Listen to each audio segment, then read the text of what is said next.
Channel 2 News is on the move in Central Florida. With portable production facilities and mobile minicams, Central Florida's electronic news leaders are on the scene to bring you full-color television coverage of our news-making community. The program you are about to see is a presentation of Channel 2's Department of Community Affairs.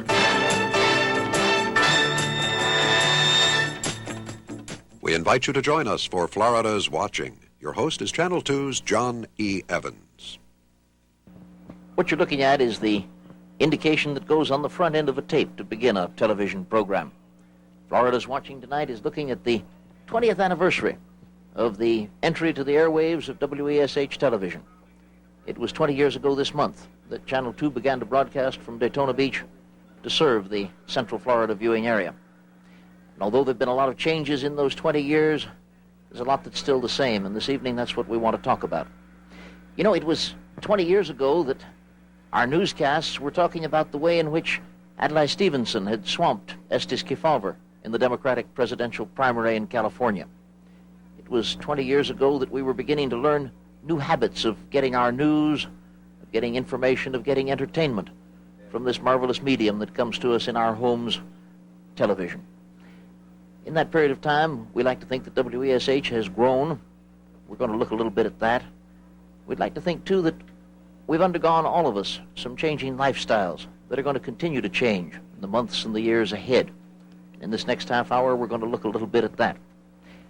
We're talking from the control room at WESH TV's main studio in Daytona Beach, in Holly Hill. Ron Dorsey, the director of this program, is at the main console at which he punches up the picture that we're seeing. Chris Wenger is at the audio board next to him, controlling the loudness by which you hear my voice. Up above them on the monitors that you can see here are some pictures of things that may be familiar to some of you who were around 20 years ago, because they represent some of the kinds of programs that we were looking at, some of the things that were television in those days. For example, there was the Today Show with Dave Garroway and J. Fred Muggs and Phoebe B. Phoebe, and Jack Lasculi and Frank Blair, who came to us to start our day, and they ushered in a whole new kind of television program. Later in the day, if you had little children around the house at that point, you probably looked at Frances Horowitz, Miss Frances, as she brought Ding Dong School, which was a pioneer in the kind of educational program, the predecessor of the people like Big Bird and Sesame Street, who today are carrying on that same kind of tradition. Another Frances was deeply involved in television at that point.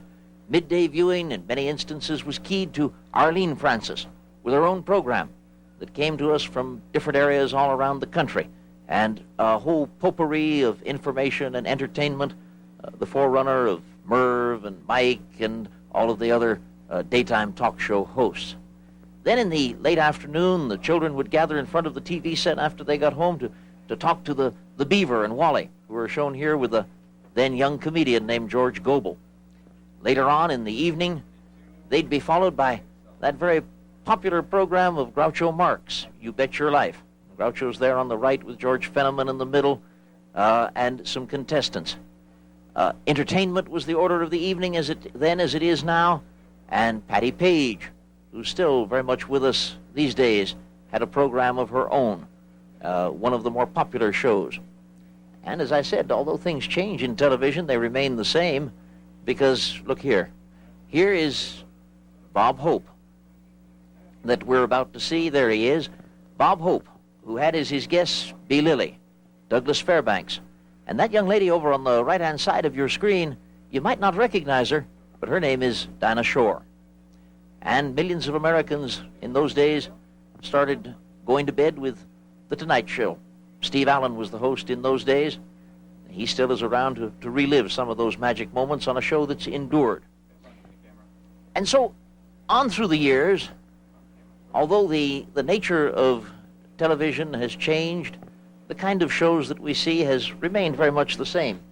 At an industry meeting not long ago, somebody described the status of television today as being like pedaling a tricycle down an 8-lane highway.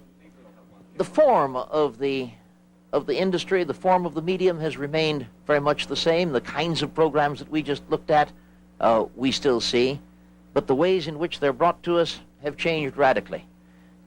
Color has come into television. In the early days, it was black and white. Now we've got an elaborate engineering setup, such as this that you're looking at in our main studio in Holly Hill. Whereas WESH started off with what was rudimentary equipment in the black and white field, we've moved now to the kind of complex equipment we have here that brings us color, that enables us to bring you good local programming, that's enabled us to put into effect an auxiliary studio in Winter Park to broaden our coverage of Central Florida, and to have a transmitter midway between them at Orange City, which enables us to send out a signal over some 22 counties throughout Central Florida, fed jointly by the studios here and in Winter Park.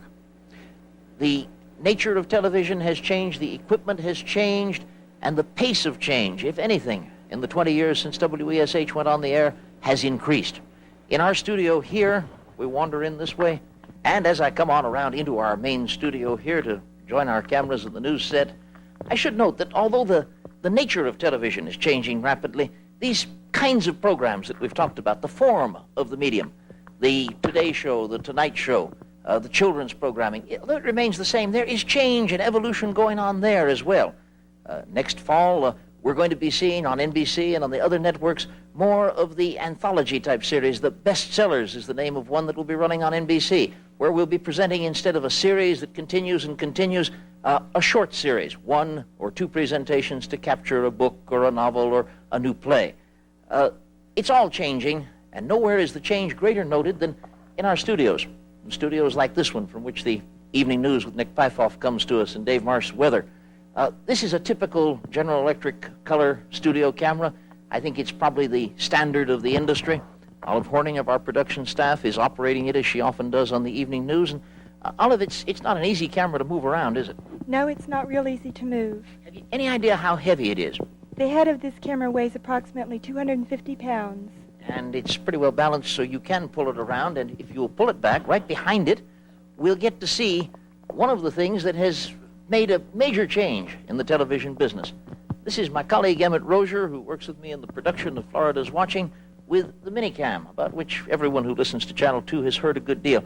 Emmett, Olive said the studio camera weighs about 250 pounds. What about this one? This is about 12 and a half pounds, and it's really become our pencil, a reporter's pencil. It is so small and so easy to get around with this that it's amazing. It's really a dream come true for us in television.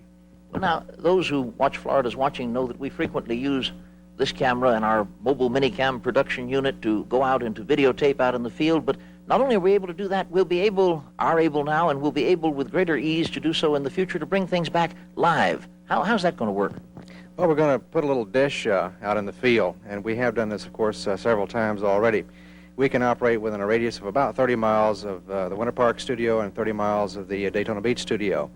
And we can send a live picture back. I'm thinking really in terms of the B-52 crash that occurred several years ago in the Orlando area. And such things as this we'll be able to go out and immediately bring right back to the viewer as the cleanup operations occur, as whatever happens.